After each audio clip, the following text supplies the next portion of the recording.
باع مسلم، بالتالي انه بينت حقي للناس.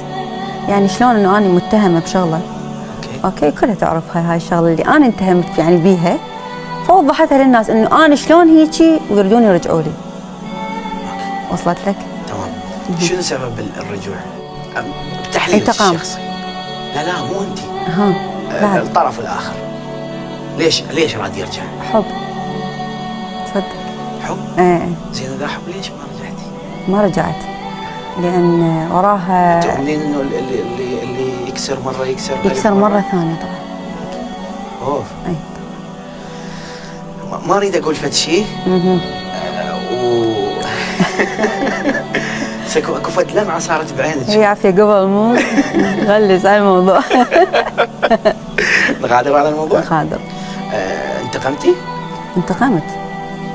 فرحانة. يعني اي فرحت صراحه، يعني بينت للناس بالتالي مو سمعني انت طفل، يعني خطيه باكر عقبه يكبر يشوف مثلا طالع على امه كذا حكي، يعني هم يجوز ما فكروا بهذا الشيء بس انا فكرت، فبينت الصوره واضحه، وهاي الفيديوهات تبقى طول العمر صح باليوتيوب تترك اثر. اكيد الطفل باكر عقبه يكبر تاثر على نفسيته. اكيد. اي فلهذا انا سويت هذا. شنو ذنبه؟ شنو ذنبه؟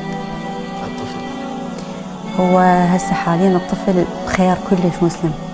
احسن من ما احنا كنا سوا ويشوف هاي المشاكل بعينه وتتاثر على نفسيته. فالافضل انه كل واحد بجهه ياثر. زين. ما فكرتي بينك وبين نفسك مرات بعدين؟ يعني تقولين اوكي خلينا نرجع؟ لا ابدا مسلم. أبداً. اخر شيء افكر به. اوف. ابد والله.